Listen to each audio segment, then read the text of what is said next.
Bom dia a todos, então, e a todas. Eu sou Jéssica, eu sou orientanda da Prof. Josi do PPG 100 da UEPG.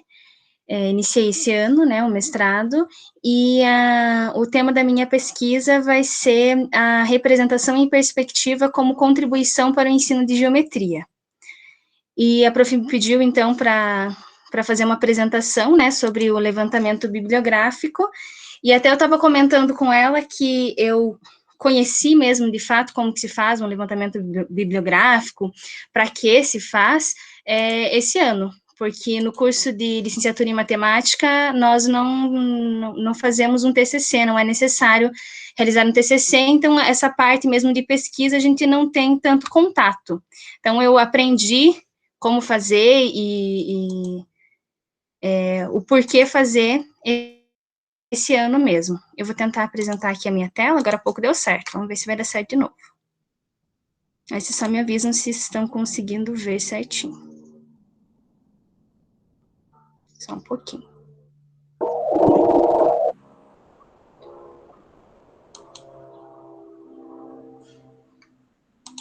O meu áudio tá ok, tá todo mundo conseguindo me ouvir bem. Isso, tá? E a gente tá vendo, certinho. Beleza.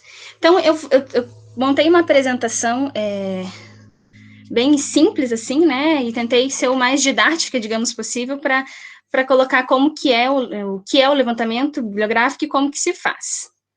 Então, levantamento bibliográfico por quê? Então, ele é utilizado para realizar uma investigação do que se conhece sobre determinado assunto a partir de pesquisas realizadas em uma determinada ou em uma área, né, ou em diversas áreas. E ele serve para apontar o porquê minha pesquisa é importante, ou seja, quais as lacunas que existem e que eu posso preencher em relação ao tema da minha pesquisa. Como realizar a busca, né? Como fazer esse levantamento? O primeiro passo é definir um tema de pesquisa para delimitar essa busca. Definir um tema ou até mesmo um título referente ao assunto que se quer pesquisar é importante para delinear as palavras-chave, os descritores que você vai utilizar no seu levantamento bibliográfico. Então, o primeiro passo seria escolher, né, e definir o tema, um tema bem delimitado, não muito amplo. E a partir desse tema, como eu já falei, consegue-se definir os descritores, né, as palavras-chave que auxiliarão a encontrar trabalhos relacionados com o assunto da pesquisa, para você obter, né, as pesquisas que já tem naquela área e o que aquelas pesquisas estão falando sobre o assunto. Então, como exemplo aqui, eu coloquei os descritores que eu utilizei a partir do meu tema. Então, eu utilizei representação em perspectiva, matemática, arte, ensino e geometria. Eu acredito que não tenha uma quantidade de descritores, assim, que seja ideal. Não sei se, de repente, a prof pode falar um pouquinho depois, prof. Josi, mas eu defini esses descritores porque, para mim, eles definiam e delimitavam bem o meu tema da pesquisa. Então, aonde que se realiza essa busca, né? Onde que você vai procurar esses trabalhos? Nas bases de dados, né? O que são essas bases de dados? Elas existem, na verdade, várias possibilidades de pesquisa, né? E você pode buscar, ela pode ser realizada, procurar esses trabalhos nas bibliotecas virtuais, nas revistas específicas, nas bases de teses e dissertações, na base de artigos científicos, sites de eventos, né? Eu coloquei aqui alguns que foi também os que eu utilizei. Então, eu pesquisei trabalhos no Google Acadêmico, no portal de periódicos da CAPES, na Cielo, na Microsoft Academic e na BDTD. Aí eu vou explicar nos próximos slides aqui, eu coloco cada um e como acessar, como pesquisar nessas bases de dados. Então, o Google Acadêmico.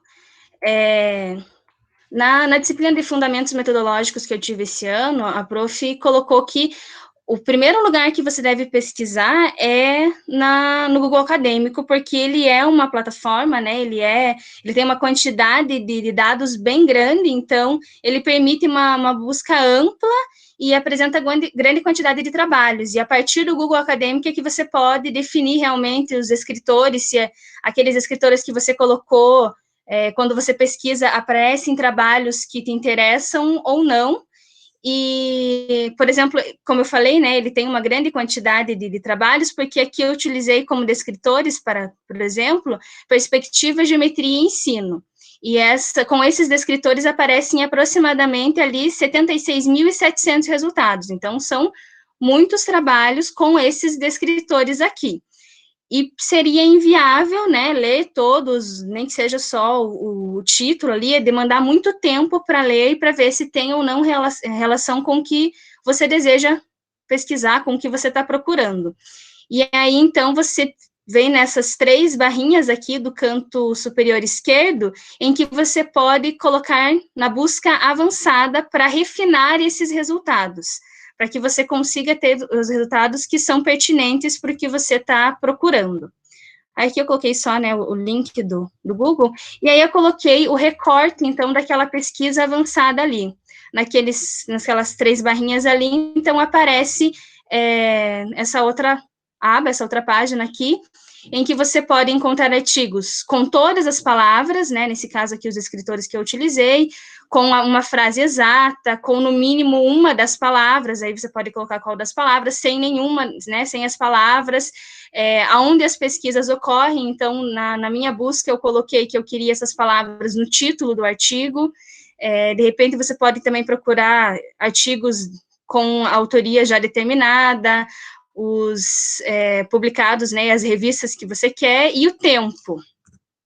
Depois que eu refinei essa busca, eu coloquei só esses escritores no título, a gente pode perceber aqui, acho que ficou até um pouquinho pequena a letra, que refinou aquela minha busca, que eram de 76.700 trabalhos, para 33 resultados, e que apresentam esses descritores no título, né? Então, tem a perspectiva, a geometria e o ensino no título dos trabalhos, e aí é mais viável, fica mais fácil de selecionar ou não os trabalhos, né? Então, eu coloquei que aqui é um recorte dessa página, dessa parte do Google Acadêmico. Iniciando, então, essa busca no Google, já consegue definir se aqueles, como eu já falei, né, se aqueles descritores são ou não pertinentes. De repente, escolhe-se um descritor que, na hora da busca, aparecem coisas totalmente diferentes do que você pretende pesquisar. Outra base de dados que geralmente é muito utilizada é o portal de periódicos da CAPES.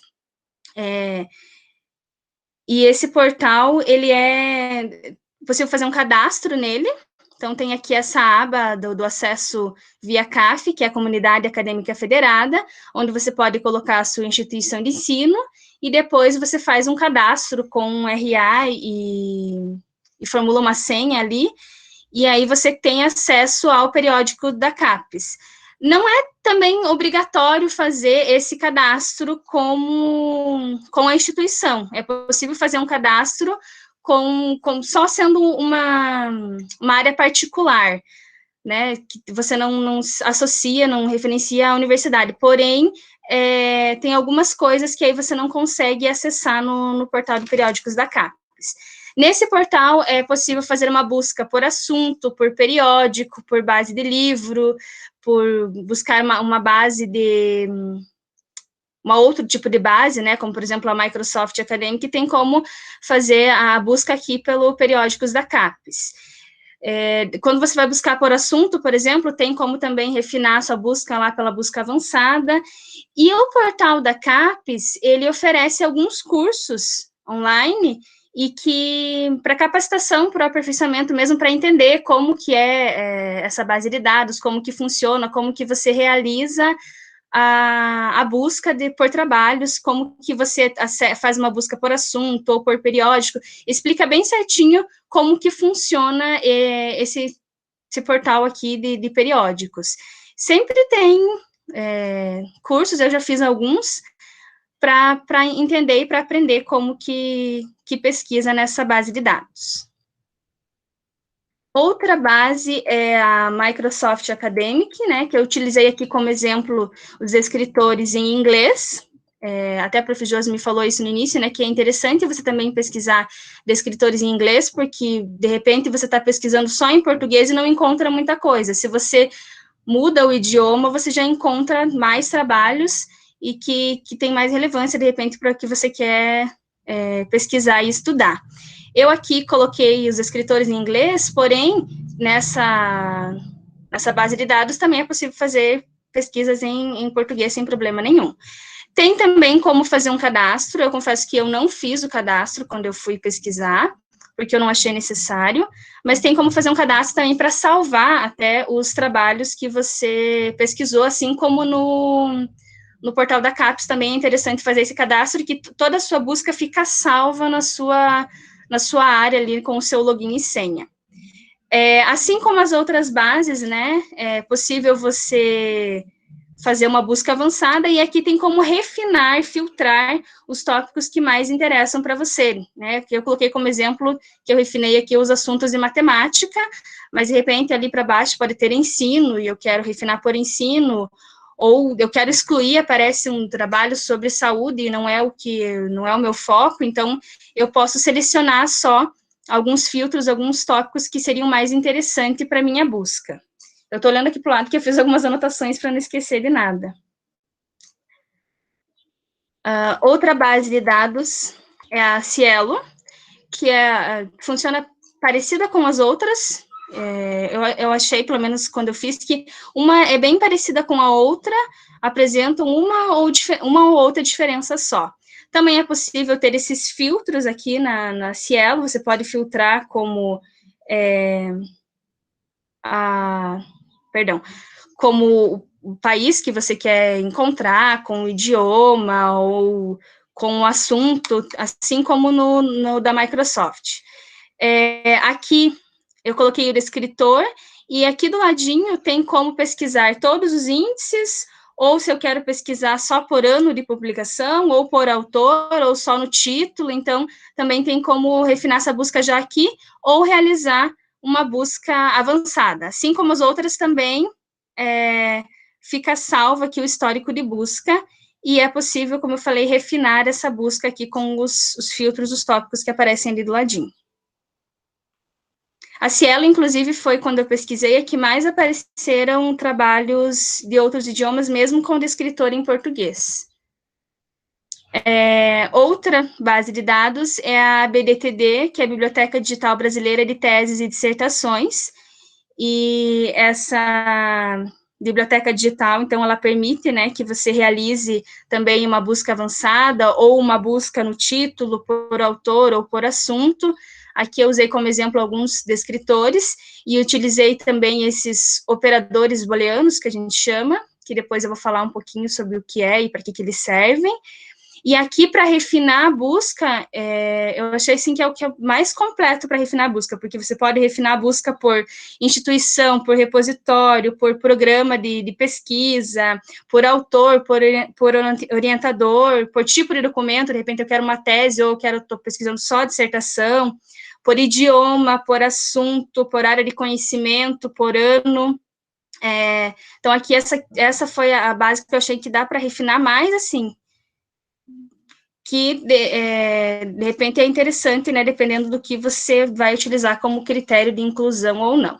Então, as bases que eu coloquei aqui foram essas, mas, como eu falei, existem outras diversas e que podem ser pesquisadas para encontrar os trabalhos referentes ao assunto que você procura, né? Então, como eu falei, tem ali, né, em todas as bases, tem esses filtros de pesquisa. Então, quais são os filtros? O período temporal, de repente eu quero trabalho só em determinados anos, não sei, de repente 2010 a 2020. Na minha pesquisa, na minha busca, eu realizei sem limite temporal, a todo tempo, né?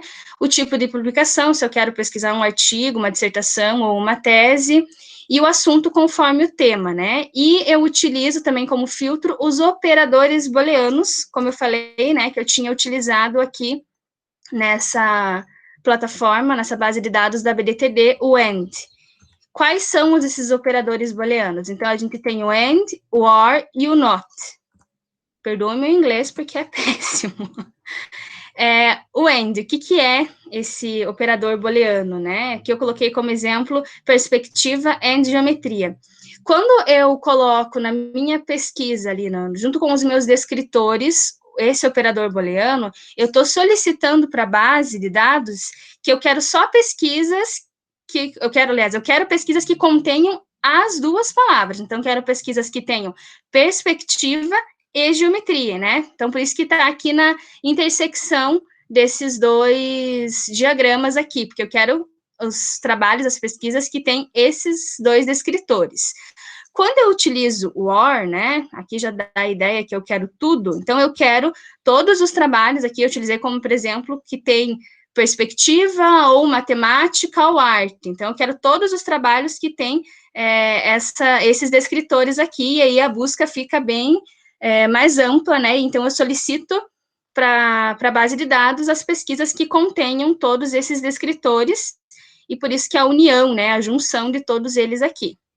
E o NOT, né, já acho que fica bem claro, que eu quero um descritor e não o outro. Então, eu solicito a base que eu quero apenas o primeiro descritor e quero que exclua, quero que o outro não apareça. Então, aqui eu coloquei como exemplo técnica de representação, NOT geometria. Então, eu só quero os trabalhos que tenham técnica de representação e que não apareça relação com a geometria. De repente, tem trabalhos que aparecem as duas coisas, mas eu estou solicitando para a base que eu não quero esses trabalhos, eu quero só os que aparecem como descritor técnica de representação. Organização. Então, é importante anotar tudo que puder. Em relação à estratégia de busca, né? Então, eu anotei tudo em referente ao mês que eu pesquisei, o ano da minha busca, as bases de dados pelas quais eu passei e que eu obtive alguns trabalhos, o que eu pesquisei, a quantidade de materiais que aparecem, quais materiais foram escolhidos e por quê, né? Então, tem os critérios de inclusão e exclusão para esses trabalhos. E aí, eu até coloquei uma tirinha aqui, né, que tem uma pessoa aqui que está numa bagunça toda, e aí está escrito aqui, droga, onde eu deixei aquele artigo que eu queria ler? Então, é importante ter essa organização para que, de repente, quando você precisar daquele artigo, quando você for utilizar, quando for apresentar os dados, ou, de repente, somente para leitura, é importante ter essa organização para que você consiga encontrar facilmente aquele trabalho, não ter todo, né, ter que refazer a busca, enfim. Então, aqui eu coloquei como exemplo o meu quadro que eu fiz, né, de organização. Então, no Google Acadêmico, eu pesquisei em agosto deste ano, com os descritores representação em perspectiva. Então, eu utilizei, né, como filtros as páginas em português, sem citações e sem patentes, pesquisa no título e sem limite temporal, com esse descritor. E eu encontrei um total de resultados 54 trabalhos. Refinando a minha busca, selecionando, né, eu coloquei aqui, materiais encontrados foram 7, mas sobre o que esses materiais, né? Então, eu considerei esses 7 trabalhos porque eles tratavam de perspectiva, a técnica mesmo, representação em perspectiva, perspectiva e a matemática. E aí, no meu quadro aqui, eu organizei o título do trabalho que eu encontrei, as palavras-chave desse trabalho, o link para eu acessar esse artigo, ou, enfim, a tese ou a dissertação, e os autores. Aqui eu até não coloquei, né, se era uma tese ou uma dissertação, esses trabalhos, porque eu não precisava nesse momento, mas de repente é interessante também colocar. Então, quando eu falo ali da organização, seria isso, né, você colocar, deixar bem certinho já, para que depois você não tenha um trabalho dobrado em ter que buscar tudo novamente. Depois dessa seleção dos dados, né, ou melhor, como que eu fiz essa seleção dos dados? Como que, perdão, de 54 trabalhos ali no total, esse é um número pequeno até, né, porque eu refinei a minha busca só no título. Desses 7, como que eu selecionei esses 7 artigos? Então, eu fiz uma leitura, primeiramente, né, do título, e depois eu li o resumo e observei se o trabalho tinha relação com o que eu queria pesquisar. Que muitas vezes aparece ali no título algo interessante, mas quando você vai ler o resumo, não era bem aquilo que você queria pesquisar, ou não tem relação com o seu tema, com o assunto que você está buscando. E aí, para isso, utiliza-se, então, os critérios de inclusão ou exclusão, né? Eu posso colocar como critério o ano, a área, o assunto. Eu usei, né, como eu já tinha colocado antes, já tinha falado antes, esses critérios aqui de inclusão ou exclusão. Perspectiva em matemática, a perspectiva como técnica no ensino da matemática, representação em perspectiva e visualização em matemática. Então, os trabalhos que tinham esses assuntos, eu selecionei para que depois eu fizesse uma outra leitura mais ampla, né? Aqui eu selecionei esses trabalhos apenas lendo o resumo deles. Aí, depois que eu selecionei todos os trabalhos, que eu fiz a minha busca, né? Nesse caso aqui, eu coloquei as 4 bases de dados que eu pesquisei, com os descritores, eu vou colocar, então, no Google Acadêmico, com cada um dos descritores que eu pesquisei, os resultados que eu encontrei. Na Cielo, a mesma coisa, na CAPES, a mesma coisa, e na BDTD, a mesma coisa, e no total, então, eu encontrei 35 trabalhos, e desses total de trabalhos encontrados sem repetição, foram 21, né? Então, acontece muito de você pesquisar no Google e encontrar o mesmo artigo que você encontrou no Google, você encontra na Cielo e na CAPES também.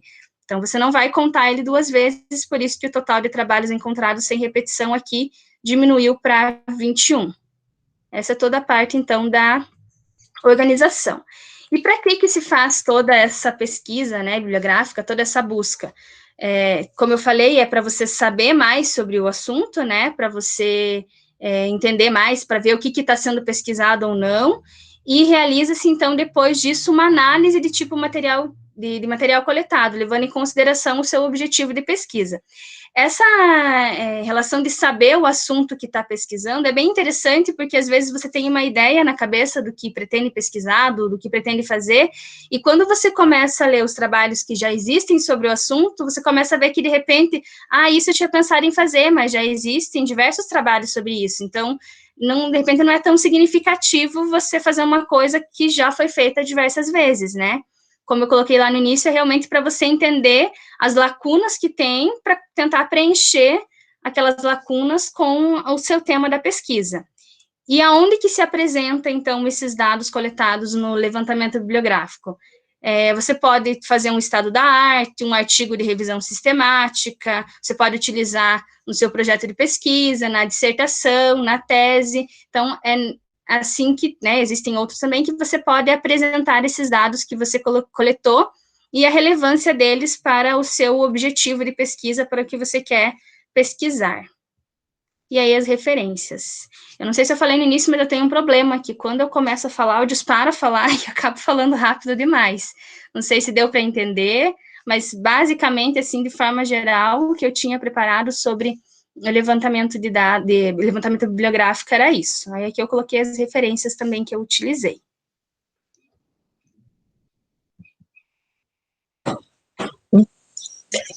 Eu escrevi lá, se alguém quiser comentar alguma coisa, perguntar, a respeito para a Jéssica aqui. Depois vou até pedir para o Michel falar um pouquinho. O Michel é professor de metodologia também, e ele fez uma fala muito bacana no Pós-Viva Lives e até colocou um material lá. Mas vamos pensar assim, em termos da Jéssica, né? Se vocês tiverem alguma questão em relação ao que vocês estão fazendo, como fazer. A Jéssica é muito organizada, gente, por isso que eu convidei ela.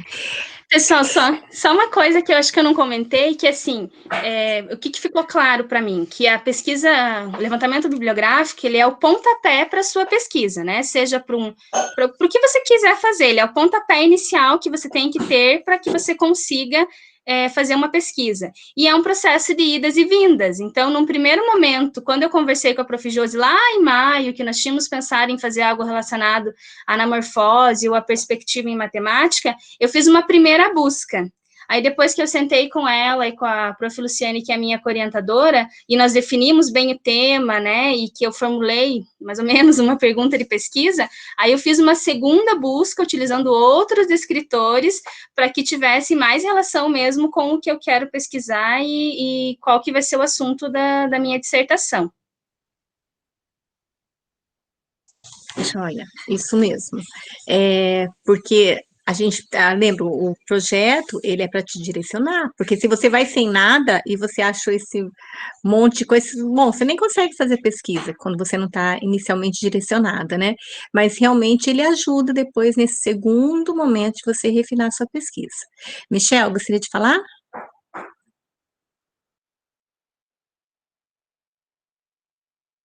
Ligou. Não, primeiro, parabenizar a Jéssica pela apresentação, né? porque deu para entender perfeitamente, né, tudo que você disse. E, e a sua apresentação, ela instrumentaliza, né, as pessoas no como fazer a pesquisa bibliográfica. Porque, normalmente, quando a gente trabalha pesquisa bibliográfica, você dá o enfoque na abordagem da pesquisa bibliográfica. Né? O que é uma fonte primária, o que não é uma fonte primária, então você vai nessa linha. E a sua, né, foi exatamente naquilo que a gente precisa para ir lá e conseguir fazer, né, um levantamento. Então, parabéns. Eu fiz 2 anotações da sua fala que eu sim, considero bem importante, né, para todo mundo que está fazendo a pós-graduação. Primeiro, que o nosso objetivo com o nosso trabalho é sempre dar visibilidade para ele, que mais pessoas encontrem o nosso trabalho. Né? É por isso que, de repente, não é uma regra, né, mas é interessante que você, no título e nas palavras-chave, coloquem palavras diferentes. Então, você elaborou o título, e no momento em que você vai elaborar suas palavras-chave, você utilize palavras que não tem no título. Porque no momento em que ele refina a busca, ele vai usar o título e as palavras-chave. A chance de você ter o seu trabalho visto aumenta. Né? Às vezes ele só coloca no Google, né? Ele nem procura numa base especializada. Né? E aí ele vai por meio dessas palavras-chave, principalmente. Tá? Título e palavra-chave. Então é só um detalhe que eu acho importante. Tá? E a outra coisa, também sobre o título, é que é por isso, né, como a Jéssica colocou, que às vezes a gente encontra um trabalho lá pelo título e quando a gente vai para o resumo, não é o que a gente quer. É por isso que o título ele é tão importante. Né? Quando eu fecho o meu trabalho de mestrado, o meu trabalho de doutorado, o título estar adequado aos objetivos da minha pesquisa é essencial. Né? Porque quando a pessoa encontra lá no banco de dados o meu título, o título ele diz, ele representa exatamente o que eu quis fazer. Né? E aí eu não preciso, né, jogar fora. Então, eu já encontrei também trabalhos que pelo título, você assim, nossa, bem o que eu quero. E quando você vai ler, não tem nada a ver com aquilo que tinha no título. Né? Então, você precisa descartar. Né? E eu prometo que a última observação que eu anotei é a questão do estado da arte. Né? Existem alguns autores que diferenciam o estado da arte de estado do conhecimento. Né? Eles tratam o estado da arte como a revisão de tudo que existe sobre aquele tema. E o estado do conhecimento, um recorte temporal daquilo que existe. Né? Então, quando você faz um recorte de 2010 a 2020, eu estou fazendo um recorte temporal. Seria o estado do conhecimento, de acordo com alguns autores. Né? E aí, quando eu faço essa busca, né, como a Jéssica mostrou ali, sem data, sem períodos delimitados, aí sim eu tenho um panorama de tudo que vem sendo feito no decorrer aí dos tempos acerca do conteúdo. Então, parabéns, Jéssica, eu gostei bastante. Tá? É isso, José. É isso, então, bem importante isso que você pontuou, então, mas a gente trouxe essa questão porque às vezes a gente tem uma ideia, mas não sabe realmente como fazer, então não é todo mundo que tem, porque de forma geral, na verdade, eu que sempre acabo sugerindo as leituras. E a Jéssica foi interessante que praticamente quando eu ia, ela já veio isso, ela deu falou, sabe aquele lá que você já pesquisou? Então vê tal questão, porque ela já trouxe, né, isso, essa organização. E é muito importante, né, que a gente tem que pensar.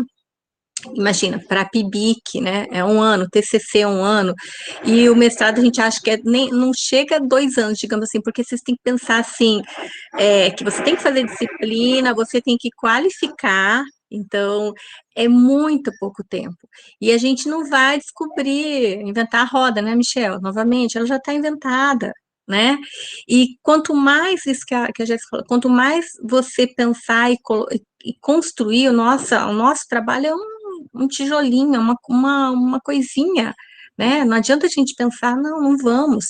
É o contrário, quanto mais você vai subindo, mais vai especializando, vai ficando menor aquela contribuição, só que ela é menor, né? Só que ela é mais, digamos, profunda. Você vai estudar com mais profundidade um tema que você fez um recortezinho. Então, é importante você ver o que tem, ver, colocar o seu conhecimento que a gente está construindo, a gente não vai criar do nada. E nem tem validade, digamos, de uma coisa que nunca ninguém, né?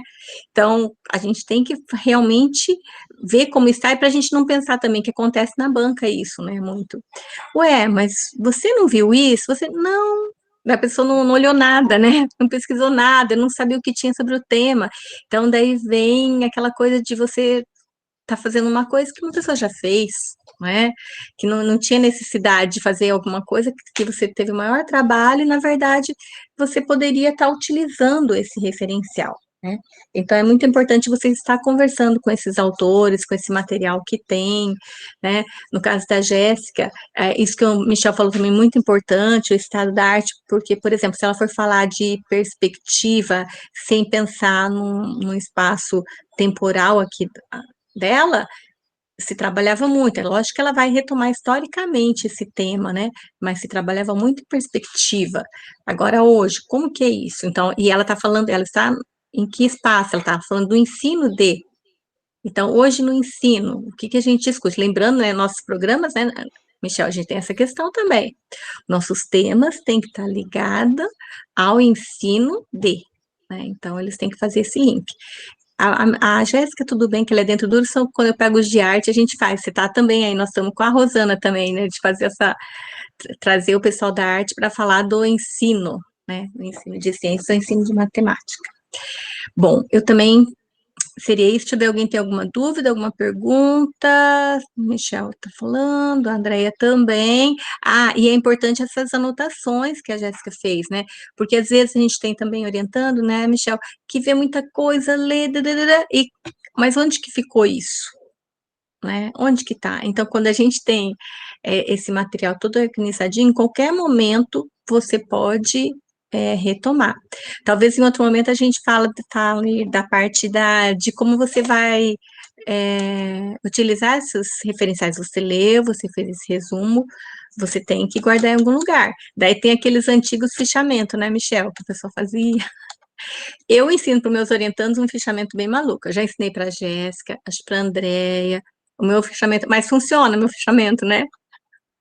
Funciona. Vou fazer um artigo só falando daquele meu fichamento maluco lá, porque eu sofria muito com isso, né? Então, depois que eu fiz daquele jeito lá, funcionou para mim, eu falei, bom, deve funcionar para todo mundo. E hoje, com a questão de a gente ter, né, antes a gente escrevia tudo na mão, né, Michel? Agora a gente tem, gente, guarda os arquivos tudo ali, né? Manda para a nuvem. Se acontecer alguma coisa para o computador, manda, algum lugar tem que estar. Fica bem mais fácil a gente conseguir organizar tudo isso. Então, era basicamente isso que a gente ia falar em relação à pesquisa. A gente vai marcar, leiam então o que eu falei do material do Michel, tá? Vejam a live, tá lá certinha, e o livro que ele sugeriu, que ele é professor de metodologia também. Se tiverem dúvidas, podem perguntar para ele, não perguntem para mim, tá?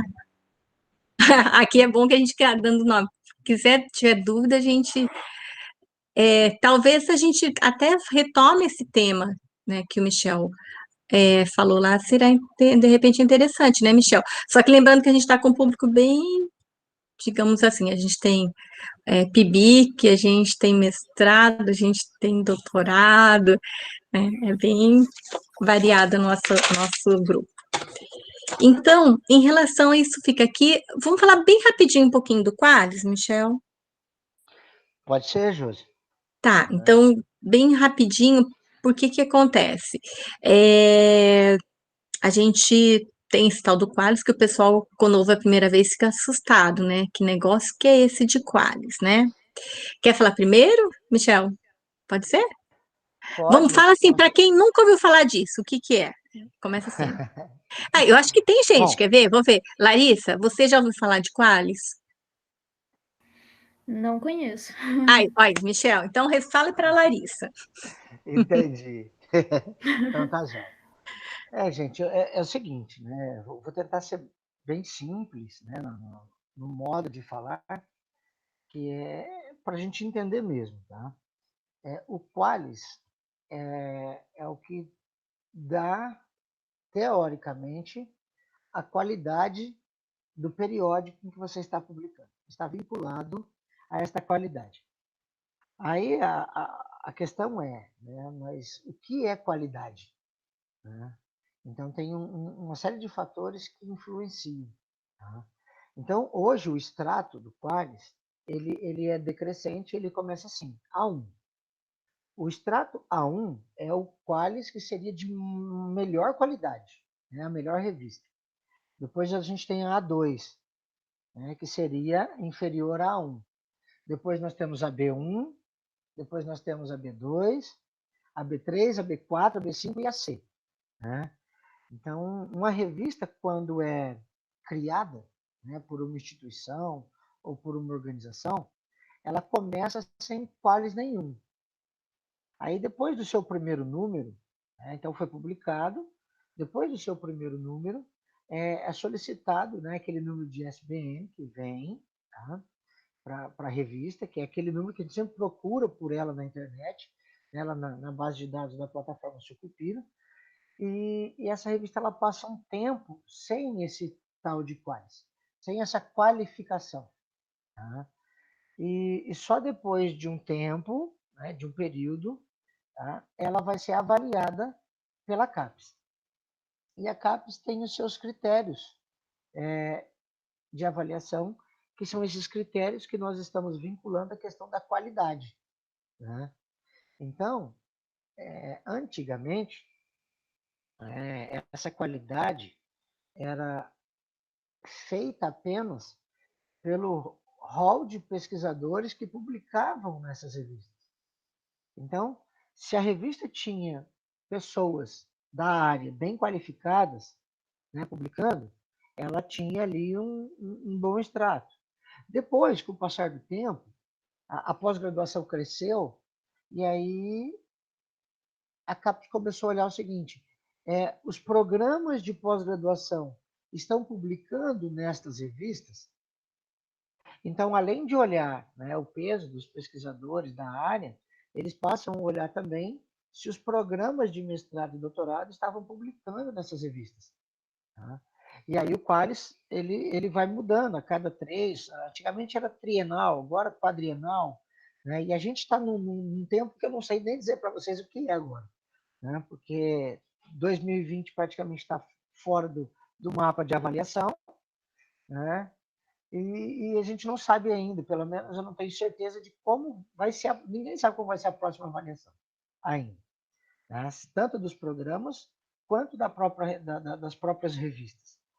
E hoje, tá?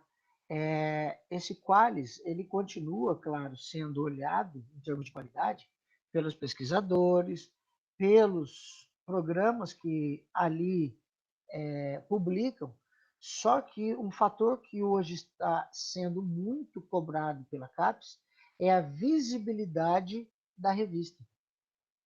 Então, quando você entra numa revista e você desce lá no rodapé dela, tem o que a gente chama de indexadores.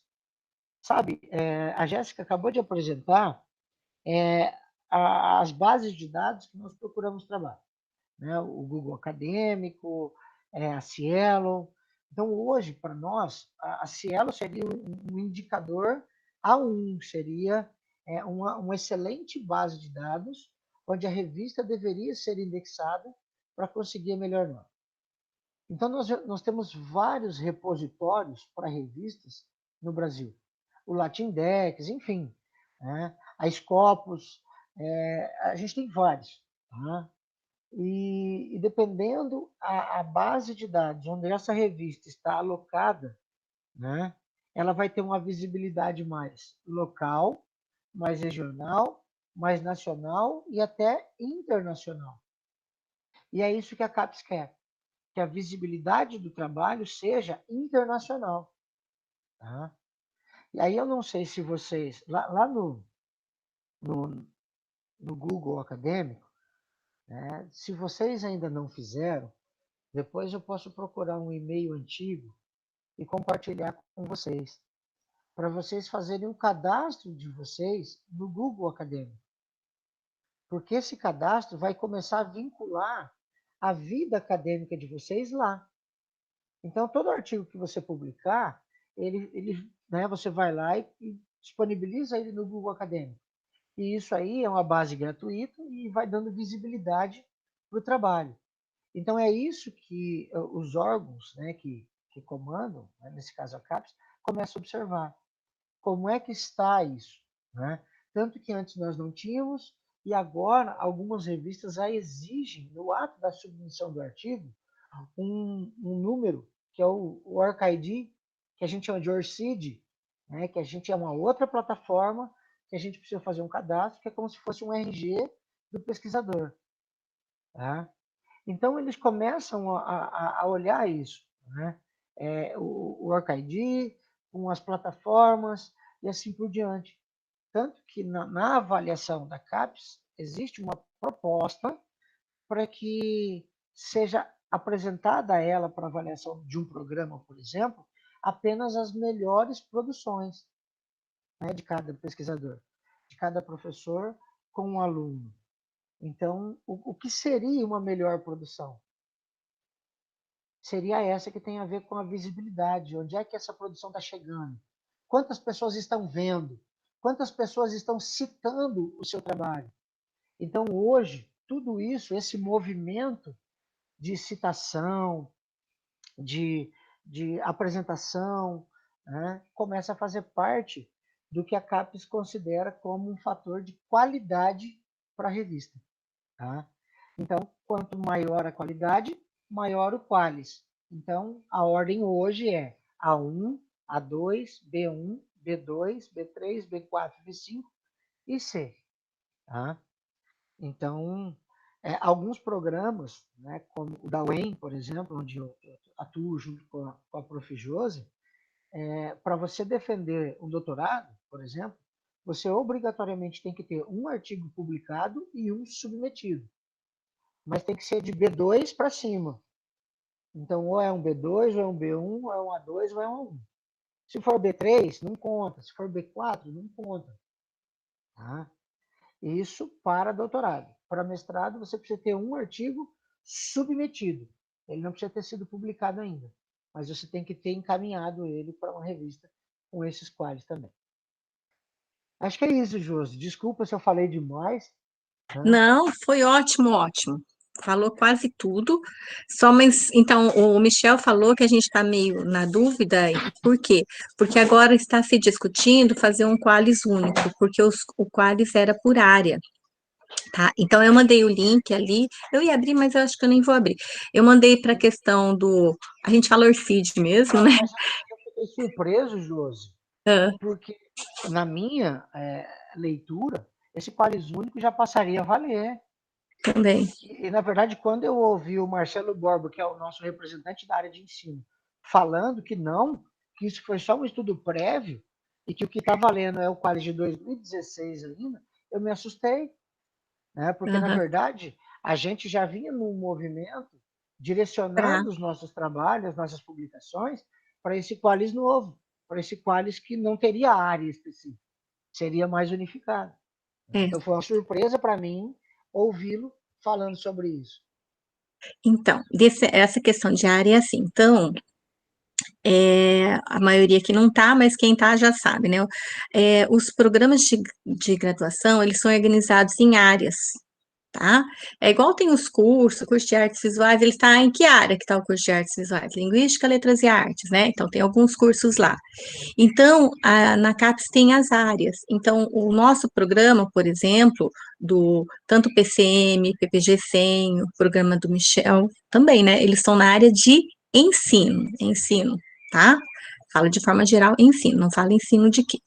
Então, o Qualis, quando vocês forem olhar ali na plataforma, quem tiver curiosidade, ele é organizado nessas áreas. Então, tem área de ensino, daí tem a área de arte. Eu vou falar um pouquinho da área de arte, que é confusa, tá, Michel? Então, por exemplo, nós tínhamos a área de arte, e na área de arte tá assim, várias coisas. Por quê? Porque, como o Michel falou, como que avaliava essa questão do Qualis? Então, eu, por exemplo, Josi, eu, quando foi a última avaliação, vamos supor, eu não lembro agora certinho, há 2 anos atrás iam ter essa avaliação das revistas, então eles iam, quem publicou em que revista, tá? Então, a Josi publicou numa revista que é uma revista lá da área num programa de pós-graduação de arte, tá? Então, eu publiquei um artigo numa revista lá. Na verdade, ela não estava lá no Qualis de ensino, tá, Michel? Que eu tenho essa questão, porque como eu sou da arte, a maioria vai para o ensino, mas de vez em quando eu publico em uma de outra área. Então, eu publiquei. Então, eles vão ver quem publicou no quê? Ah, de ensino. Olha, a pessoa aqui, a Josi, ela está na área de ensino, ela publicou nessa revista. Ah, vamos olhar. Então, eles avaliam aquela revista. Então, às vezes, a mesma revista, ela estava avaliada, estava lá em áreas diferentes. Então, tem revista que ela tinha uma nota, um qualis, né, uma qualificação lá para educação, era uma, para ensino é outra, geralmente elas são próximas, ensino e educação. Para arte, ela tinha outra, para outra área lá de história, ela tinha uma outra avaliação. Então, é ainda bem confusa essa questão dessas avaliações, né? Que a mesma revista, né? Fala o nome de uma aí, revista, Michel. Sei lá. Ah, ele tá mudinho. A mesma revista lá. Foi um que a Oi. gente. Agora sim. Eu tô aqui procurando na plataforma Sucupira a revista para você. Ah, tá. Né? Então, a mesma revista, ela está avaliada diferente. E daí faz tempo já, né? Desde o ano passado, né, Michel, que está se discutindo em fazer um Qualis único, sabe, para unificar isso, para ter mais mobilidade, né, mas ainda não saiu muita coisa. Mas para vocês, né, o que é importante? É importante vocês saberem isso, então, quando vocês... Ah, Michel, vou falar daquela questão, que chega muita coisa, a Heloísa que chegou com um convite, além daqueles convites para livro que aparecem os convites para publicação em alguns negócios que vai sair numa revista e de repente essa revista, bom, inicialmente realmente ela nunca é qualificada. Tem algumas revistas que até estão cobrando para isso. Então é importante vocês, para pensar em uma publicação, dar uma olhadinha, pesquisa essa revista, ver qual a avaliação que ela tem, né? E para escrever para uma revista, por exemplo, vamos supor vamos fazer esse levantamento inicial de dados ou estado da arte de um determinado tema. É uma coisa que vocês podem publicar, mas vão publicar aonde? Então, a gente vai dar uma dica de revistas. E daí, será que para ensino? Será que para arte? Vamos olhar onde está essa revista. E a gente tem que entrar nessa revista e conhecer um pouquinho para ver qual é o foco dela. Porque às vezes você tem uma boa pesquisa, às vezes até um resultado, né? Por exemplo, a Heloísa, que está finalizando, ela tem uma pesquisa bacana, tudo, só que ela vai publicar numa revista que não tem aquele foco lá de pesquisa, então não adianta. E daí, ela, claro que não vão aceitar a pesquisa dela. Então, é importante vocês conhecerem, dar uma olhadinha, e isso, não vou falar, mas falo, é uma coisa que o Michel já falou, para você entrar no mestrado, você tem que ter, pelo menos, submetido. Para doutorado, tem que ter publicado, tá o Anderson aí que pode falar para ele entrar no doutorado, se quiser escrever, Anderson, lá na UTF eles têm que ter artigo e até numa determinada faixa de qualificação do Qualis lá, senão não tem. E a questão também de bolsa, né, Michel? Que nós temos a seleção de bolsa e geralmente a seleção de bolsa se faz pela pontuação, e essa pontuação em grande parte é pela publicação. Né? Até tem orientandos que chegam e falam, nossa, eu participei no decorrer da graduação, um monte de evento, e agora não vale nada, né? É importante evento, mas pelo menos, né, um artigo é importante. Então, vocês que estão no PIBIC, por exemplo, pelo menos um artigo é interessante que publique como resultado da pesquisa de vocês. Tá? Vocês estão 1 ano aí trabalhando, né, essa pesquisa, tudo tem que publicar, porque é uma coisa, primeiro pela questão de visibilidade, como o Michel falou, né, de você estar contribuindo com essa questão desse conhecimento. Você tem pesquisas maravilhosas, eu falo muito isso para o nosso TCC, né, do nosso curso, que tem uns trabalhos muito bons, e eles ficam guardadinhos lá no armário, e só lê quem vai fazer o TCC do outro ano, porque... E tem trabalhos maravilhosos, mas não tem visibilidade, porque eles não são publicados. Então, é importante para isso, para essa questão de você estar contribuindo com a construção do conhecimento da sua área, e também para a questão do teu futuro acadêmico. Então, ó, o Michel deu outra dica, se cadastre no Google Acadêmico. Eu coloquei ali o Orcid também, que eu acho que praticamente, Michel, quase todas as revistas estão pedindo agora. Você tem que ter esse cadastro aí, senão a gente não publica. Ó, o Anderson falou lá, né? Para entrar no doutorado, temos que pontuar pelo menos 7 em publicação e currículo. Senão a banca nem lê o pré-projeto. Então, às vezes, vocês querem ir para frente nessa questão da vida acadêmica de vocês, né? Quem está no mestrado, as meninas estão no mestrado, aí vão escrevendo, publicando, porque de repente você quer fazer um doutorado, vai ter possibilidade, né, de ter até uma bolsa, né, e ter uma vida acadêmica para frente, um teste seletivo, um concurso que vocês vão fazer, é importante a gente ter essa pontuação também. Então, é pelos dois aspectos, pelo aspecto do conhecimento, né, pelo aspecto pessoal também, de vocês, né, ficar 1 ano, 2 anos, eu saber 3 anos, tem gente que ficou 2 anos no mestrado e não publicou nada, então, gente, parece que, para que serviu tudo aquilo, né, aquelas minhas noites sem dormir, todo aquele trabalho que eu tive, se não publiquei nada, não resultou nada daquilo, né, pela questão de bolsa e pela questão de vocês terem uma vida acadêmica aí para frente, né, tá aí o Michel, que pode dizer, por exemplo, que ele passou num concurso, né? Então, uma das coisas, por mais lindo, maravilhoso que seja o Michel, ele não ia entrar, né? Se ele não tivesse a questão de uma pontuação também, né, Michel? Se você não tivesse publicação e tudo. Então, tem todas essas questões aí que envolvem a questão da publicação, por isso que é importante. Você está vendo ali, Michel? Então, a plataforma eu coloquei o link, depois se quiserem olhar, daí vocês podem pesquisar por área lá. Você queria mostrar uma revista? Eu não, eu quero.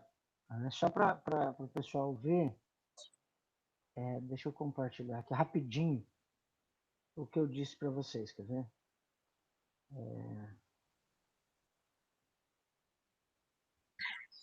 Enquanto ele vê, na área de arte, geralmente é bem difícil ter revista que está na área de arte e está na área de ensino. Às vezes tem uma revista que é A1 em arte e nem está no Qualis de ensino.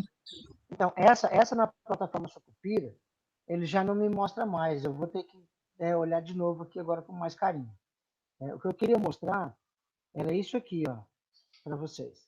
Lembra que eu falei? Você entra na revista. Essa é uma revista de ensino de ciências e matemática. Tá? O Qualis dela é A2. E aí ele coloca aqui, ó, A2, área de ensino. Tá vendo? Então ele já especifica qual é o Qualis e qual é a área. Tá? Aqui embaixo, olha só. Opa. Já sabe por que eu vou falar uma coisa antes de você baixar? Ali, onde está leitores? Pera Ah, aí, foi. deixa eu voltar aqui, porque Ó, isso... isso é uma coisa importante, que essas revistas, gente, a gente tem que se cadastrar. E daí o que acontece? Vocês que estão Onde? pensando na vida acadêmica de... Para aí. Quando for se cadastra como autor já, porque senão depois é bem complicado. Se vocês querem enviar um artigo, vocês não conseguem. Tá vendo ali? Então, o Michel está entrando, você já está cadastrado, né? Para a gente entrar atualmente, para ver tudo isso, a gente tem que se cadastrar. Isso. Aí, quando eu desço, no rodapé da página, né, eu tenho aqui, ó, o Google Acadêmico, sumários.org, Latindex, o periódico, CAPES. Ó. Então, todos esses são indexadores, entende? Então, exatamente, são essas plataformas que dão visibilidade para o artigo que vocês estão publicando. Se eu pegar outra revista, ó, revista Ensino, Saúde e Ambiente, tá? Ó, Indexadores, eu tenho aqui também. Deixa eu ver aqui sobre a revista. Né? Então, a gente tem Deixa aqui aí os o autores. sobre, deixa eu mostrar diretrizes. Coloca o foco e escopo da revista para eles entenderem um pouquinho. Ó, tá vendo? Aí a explicação do que é a revista, o que a revista publica, tá? A Periodicidade. periodicidade. Super Né? importante Aí isso aí. você tem instrução para os autores e tudo mais. Né? E aí, quando você acessa, né, você vai entrar, você fez o cadastro, tá? E aí você vai ter aqui, né, submeter, né, uma nova submissão, e é exatamente aqui que você vai fazer todo o cadastro, inclusive lá do OrcID, do ORCID, que a revista pede. Tá? Então, isso aqui é um ponto bem importante para nós que estamos, né, começando, né, essa vida de publicar, de enviar trabalhos. Essa Rencima aqui, ela mudou a, a base de dados dela completamente. Era diferente a plataforma. Né? E agora, né, ela alterou para esse formato. Ela era exatamente como essa. E percebam que o layout é diferente agora, que mudou um pouquinho. Mas mudou recente. Então é isso, pessoal. Essa é a questão da revista, né, do indexador, da base de dados, né, de como fazer. E eu vou continuar aqui na plataforma Sucupira tentando encontrar da forma antiga. Né? Porque eu praticamente eu não entro Deixa eu aqui. mostrar a plataforma. Porque há um tempo atrás foi encaminhado para a gente, Josi, Ah, uma planilha de Excel com todas as revistas da avaliação 2013, 2016, só com as revistas da área de ensino. Então eu uso, né? Deixa eu até abrir aqui para mostrar para vocês. Eu uso direto essa planilha. você está usando a nova? Não, antiga. Antiga, né? Depois eu tenho a nova e tenho a antiga. Mas Eu estava depois que eu fazendo usei. assim, eu estava Pode usando falar? a antiga com um zoinho na nova. Sabe Então, assim? Eu falei para ver se ela mantinha, se ela não tinha caído. Aí agora a gente está falando grego para vocês, né, gente? não, mas depois Ele vai mostrar, daí vocês vão eu posso, entender. eu posso até compartilhar a tabela com vocês. Mostra a tabelinha Todos. aí e depois eu mostro lá na plataforma, daí a gente para de assustar eles, Michel. Já. Então vamos lá. A gente tá assustando o Anderson, né, que já tá Mestrado. careca de saber, mas os pituquinhos. Depois você Então, fala, gerente de Anderson. mestrado. Vocês já estão vendo a tela? Sim. Então, eu vou mostrar primeiro essa aqui, ó, tabela Qualis 2016, que é o que está valendo. É uma planilha do Excel.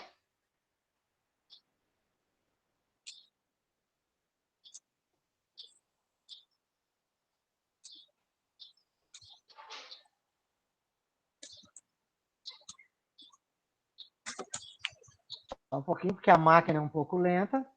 E olha só, aqui ele me traz a revista, todas as revistas da área, tá? De ensino, o Qualis dela. E aqui, veja só, é um periódico. E aqui, olha essa informação que a CAPES já mostra nessa planilha. Total de programas da área que publicaram no periódico. Tá? Então, eu vou pegar aqui, vou pesquisar. Tá? Por exemplo, sei lá, eu estava na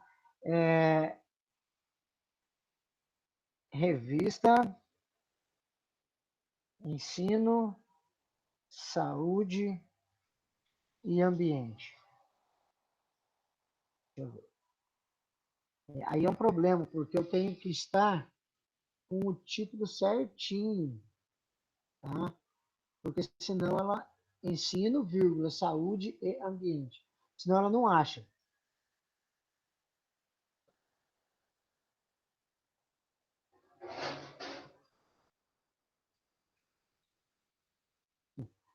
Tá.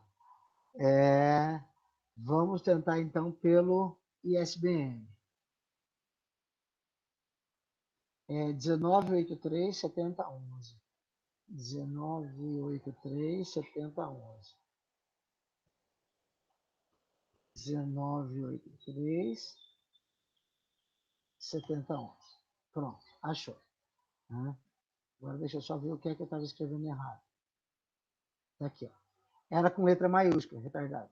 Né? Ensino, saúde e ambiente. Ela é A2, e percebam que 26, naquele período da avaliação, 26 programas de pós-graduação da área de ensino publicaram nessa revista. Então, esse é um fator que eles utilizam para, né, fazer a avaliação da revista. Então, aqui você acha, né, todas as revistas da área, né, que tem, mesmo que ela não seja específica de ensino. Eu tenho um monte de revista de medicina aqui.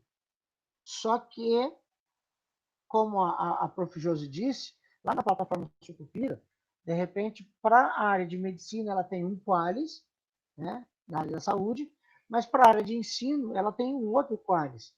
Tá? E aí ela aparece aqui também. Se ela foi avaliada para a área de ensino, ela vai aparecer aqui para a gente.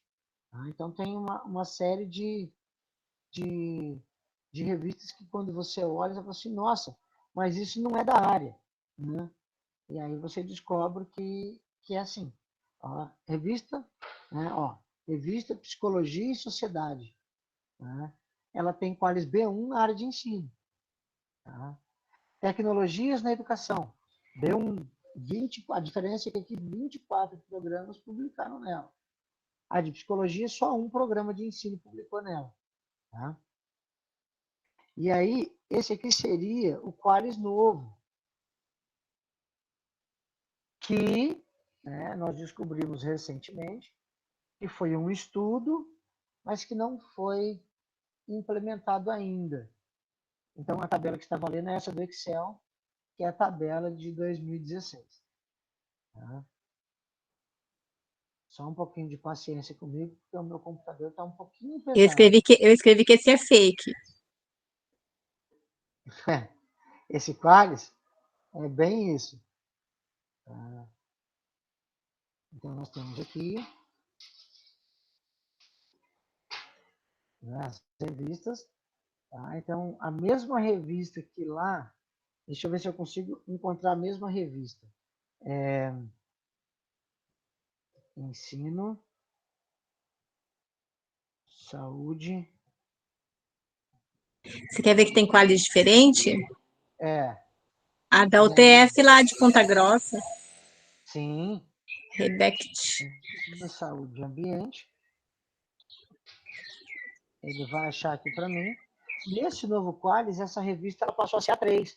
Ela era A2, só que o novo Qualis, ele propunha assim, o extrato A1, A2, A3 e A4, B1, B2, B3 e B4. Tá? Então, ia alterar um pouquinho. E seria único, não teria mais área. Área de ensino de ciências, ou área de pedagogia. A pedagogia entra em educação. Área de saúde, área, enfim, engenharias 4, engenharias 1. Engenharias, arte. Quer ver? Eu vou entrar lá na plataforma. Ou você quer entrar? Entra na plataforma Sucupira. Você tem o link aí? Já que você está mostrando, Michel. Ó. Aí. Tá. Então, você quer que eu faça? Ó, então, só para eles entenderem, então, se vocês estão na dúvida, vocês podem entrar pela CAPES, que tem essa questão aí, ou ó, no próprio Google, coloca lá Qualis, revistas e já acha aí. Quando eu tô com preguicinha, eu faço assim. Ó, então, as áreas, só para eles verem, clica ali na área de avaliação, para eles verem as áreas que tem. A área de avaliação. De ensino, ó, direito, economia, artes. Artes é um caos. Astronomia e física, biodiversidade, ciências de alimentos. E aquela listinha que o Michel conseguiu, dá para conseguir aqui, quer ver? Coloca de artes, Michel. Vamos fazer a listinha para eles verem. Que tem um monte de artes e artes. Pronto. Daí coloca classificação, não, é só consultar, né? Daí para aparecer a lista toda, tem que desclicar lá o IF, isso, IF aí, consultar, baixo, Aí eu preciso gerar aqui. ó, daí gerou um arquivinho parecido com aquele que o Michel mostrou para vocês, ó. Da área de arte. Daí de arte é um caos, tem muita coisa.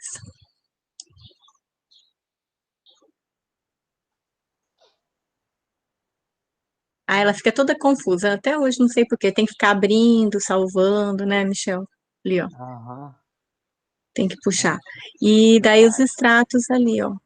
E a área de artes é muito pequenininha. Tem a ver também com a área que está grande. A área de ensino é uma área grande, então ela tem muitas revistas. A nossa área de artes, ela é pequenininha, então ela tem menos. E artes aí, gente, é geralzona, tem específico de teatro, de música, de tudo que é coisa, tá? Então, e de artes visuais específico, daí tem menos coisas ainda. Então, essas revistas aí. Então, a maioria dessas revistas aí não está. Eu fazia isso, sabe, Michel? Eu tentava ver a revista que estava aí e que estava no de ensino. Muito pouco. No máximo, que está com uma qualificação próxima. Eu acho que no máximo 5 revistas, que elas têm uma qualificação parecida. Vocês entenderam o que eu tô falando ou não? Aí diz, gente, a gente tá achando que a gente tá confundindo vocês. Vocês entenderam ou não? Alguém? O Anderson vai falar, o Anderson sabe tudo disso também. Então, quando vocês querem e aqui dá para pesquisar uma revista específica aqui, naquela listinha, tá? O, o Michel fez a geralzão, mas aqui vocês colocam então, por exemplo, tem revista, o Michel mostrou uma revista que é boa. Então, essa revista que o Michel mostrou, ela tá lá dizendo qualis, falando certinho, falando a área do qualis, né? E agora tem revista que não é assim. Então, se vocês estão com duvidazinhas sobre essa revista, vocês jogam o número dela, o SSN, lá na plataforma e vê qual é a avaliação dela, tá bom? Tem Antes uma de... outra chamada Ensino e Pesquisa. Antigamente ela trazia no próprio periódico as diferentes áreas de avaliação. Mas aqui agora ela só traz a área de ensino também. Isso aí Ensino B1. é legal fazer isso quando vocês estão assim no domingo também, assim, não tem nada para fazer, domingo à tarde, aí vocês podem ficar fazendo isso.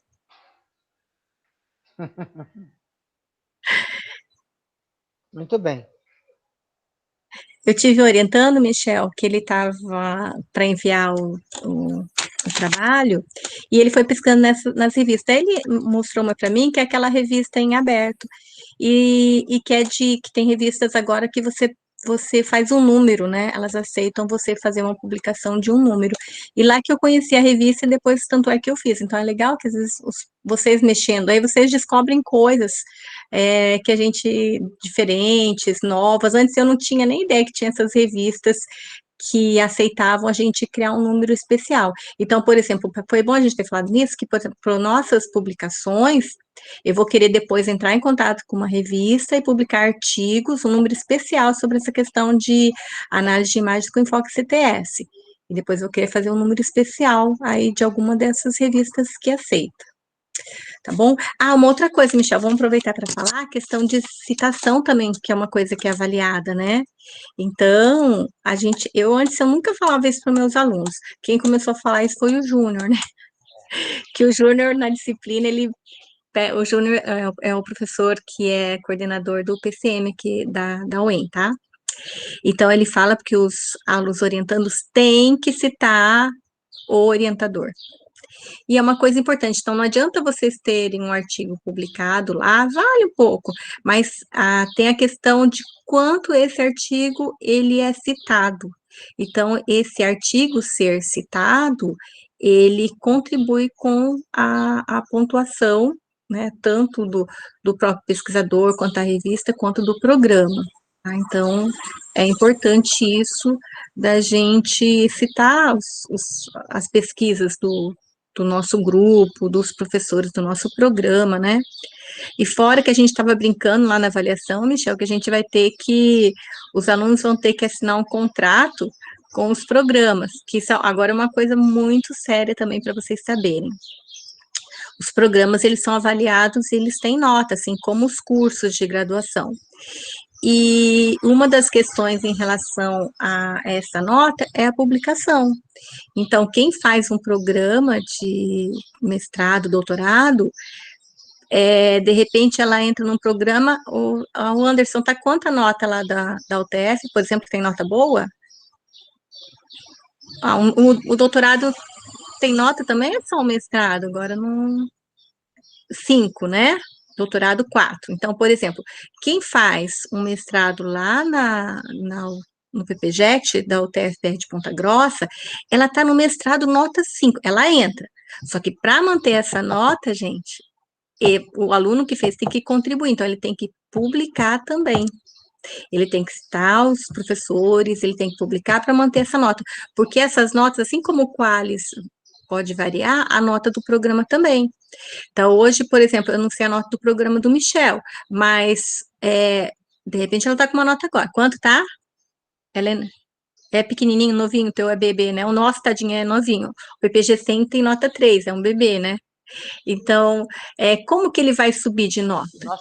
O nosso tem nota 4, Júlio. Ah, tem nota 4 já, legal. Então, tem nota 4. O nosso tem nota 3, porque é um bebezinho, né? Para ir para uma nota 4, 5, como que é? Todo mundo tem que contribuir, inclusive os alunos. Então, durante 4 anos, né, depois que vocês continuam, o que vocês publicarem, tá validando e ajudando para a questão da nota do programa, tá bom? Vocês assinaram um contrato em letras miúdas que vocês têm que publicar. Não sei se vocês repararam, a Jéssica, a Thaís, quem mais está aqui? A Rosana tinha umas letrinhas miúdas, o Anderson já sabe que tem letras grandes, garrafais lá, né, do Anderson. Tem, porque, gente, tem letras garrafais, assim, tem que publicar, senão, tá? Vocês assinaram um contrato com a gente. Bom, eu queria só senão, mostrar Ru, mais uma coisinha, Júlio. fala. Queria só mostrar mais uma coisinha. Que eu comentei, acho que já está apresentando. Ó, pessoal, esse aqui é o Google Acadêmico que eu falei para vocês, ó, que vocês podem se cadastrar. E é aqui que é visto, então, por exemplo, ó, aqui fica todos os nossos artigos publicados, tá?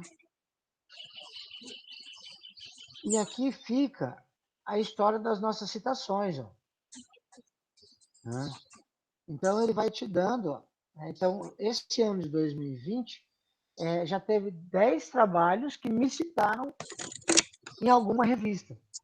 Então, toda vez que alguém escreve um trabalho e cita um trabalho meu, aparece aqui para mim. Tá? E aí eles usam esse índice H e o índice H10, né, o I10, que é acima de 10 citações. Tá? E a CAPES ela tem começado a olhar para as revistas esse índice H. Tá? Essa questão do número de citações, porque é isso que dá visibilidade. Tá? Então, se vocês puderem fazer, tá? É importante, né? Porque isso aqui é a sua plataforma de pesquisador, né? Não substitui o currículo Lattes, não é igual, porém aqui é onde está a sua produção e que as pessoas conseguem acessar. Então, a pessoa clica no meu artigo e ela entra e ela consegue, eu consigo saber quem foi que citou, né? Em qual trabalho citou, inclusive para saber se eles estão interpretando corretamente o que eu estou falando ou não. Tá? E aí uma outra que é um pouco mais difícil de mexer, porque ela está toda em inglês, é o ResearchGate, né? Que também é gratuito, tá? Onde você tem a mesma coisa, né? As citações, tem um fator de impacto aqui, enfim. Tá? Tudo isso vai aparecendo para você na plataforma. Mas eu acho que A importante Esse, de imediato é esse que Michel é você você? Sou eu? Aquele. Qual? Esse? Eu tô brincando com a Ah, fotinha. porque tem cabelo na foto, né? Ah, esse Sou Michel eu Corte é mesmo. você também. Tá bom, só para saber. Ah, exatamente. Bom, Ai, é isso. Desculpa aí. Ah, não, tá. Então é o seguinte, eu coloquei lá tarefa para casa, já que vocês estão preocupados porque a gente está numa disciplina, né? Tarefa para casa, o Google Acadêmico. O Michel criou essa tarefa, não me culpem, tá? Daqui 15 dias, então, a gente vai falar sobre artigo. Eu não sei se o Anderson quer falar alguma coisa, Anderson, a respeito disso, para a gente fechar esse assunto. Se quiser. Não, tudo tranquilo? Então tá. Então, daí, daqui 15 dias, a gente vai ter esse encontro. Talvez a gente envie alguma leitura, não sei ainda como vai ser. A gente fechou aquela outra data de análise de imagens, eu passo para vocês. O PIBIC depois vai ficar um pouquinho mais. Daí eu queria só falar uma coisa a respeito dessa questão do nosso grupo, né? Porque por conta daquilo que eu falei inicialmente, né, de algumas pessoas ficarem assim preocupadas, que às vezes tem muita coisa, vocês não estão dando conta de participar. Eu fico muito feliz o Michel participar, porque o Michel é uma pessoa super ocupada, ele é coordenador de programa, não sei como ele consegue tempo para vir nas nossas reuniões, né? Mas eu fico muito feliz toda vez que ele vem surpresa, né, dele ter achado um tempinho para nós. Mas o nosso grupo tem essa característica diferenciada mesmo, e a gente discute muito a questão da interdisciplinaridade. O nosso grupo tem esse perfil. E além de ser interdisciplinar em relação à questão de áreas, nós temos grupo, assim, diferente no sentido de tem gente da graduação, iniciação científica, mestrado, doutorado, pós-graduação, sabe? Tem muita gente. E o grupo é bem grande, então tem pessoas que realmente às vezes não dão conta de participar, mas estão no grupo. Isso é uma característica desse formato. E eu queria ler uma coisa que eu gosto muito da Ivani Fazenda, e ela fala que essa questão de interdisciplinaridade é uma questão de postura. Até eu brinquei, não sei se você já estava aqui, Michel, porque eu falei, né, que o nosso grupo só tem gente legal, porque gente que não é legal não tem espaço nesse grupo, porque não trabalha nesse formato que a gente trabalha, né? Então, ela escreveu aqui, ela fez a apresentação no meu livro, eu fico muito orgulhosa disso, né? E daí eu queria ler um trechinho que eu fiquei pensando muito, é que foi um questionamento de uma aluna, eu não estou dando conta, e ela estava dando conta, mas ela achou que não estava porque ela não conseguia participar de tudo, e realmente não se sintam culpados de não conseguir participar de tudo, né, e às vezes ter temas diferentes, igual hoje a gente estava falando, de repente é muita coisa para né, para Larissa que entrou esses dias, está no segundo ano, né, de graduação, então às vezes é muita coisa, mas aos pouquinhos, né, vocês vão, né, adquirindo e ouvindo um pouquinho de coisas de outras áreas. Então ela fala assim, ela fala em relação ao livro, né, é o livro que a gente escreveu sobre o tema Lua, ela fala assim que é uma ideia extraordinária que mostra como escola, faculdade poderia organizar melhor os processos formativos dos estudantes. Cada área de conhecimento tem seu lugar. Pode mesmo ser imprescindível, mas o melhor resultado é uma soma multiplicação. Aprender coletivamente é mais produtivo e natural, como indica a biodiversidade. Aprender da divergência é o lucro maior. Ao fundo está a expectativa de formar profissionais que sabem aprender dos e com os colegas, se autorrenovam a vida toda sob o realismo das limitações, também superáveis, ampliam sua leitura e observação para facilitar pontes interdisciplinares, se interessam pelo que os outros fazem. Então, o nosso grupo tem essa característica mesmo, né? Por exemplo, tem o Michel, que é um professor que trabalha lá em metodologia, e ele está aqui ouvindo a Jéssica. Está um pessoal de arte ouvindo coisas, né, de ciência. Então, é uma característica mesmo. Então, faz parte dessa questão da interdisciplinaridade. E eu acho que isso, o que é a maior dificuldade no grupo, é, na verdade, a maior riqueza. né? Que quando a gente tem um grupo que é bem único, que discute uma área, é muito mais fácil a gente conduzir, a gente participar. Mas o nosso realmente sempre foi, sempre será, e que bom, né? A dificuldade dele é a maior riqueza do nosso grupo, tá? Então, era isso que eu queria falar com vocês. Ah, vamos todo mundo aparecer para dar um print? E eu já vou fechar agora aqui.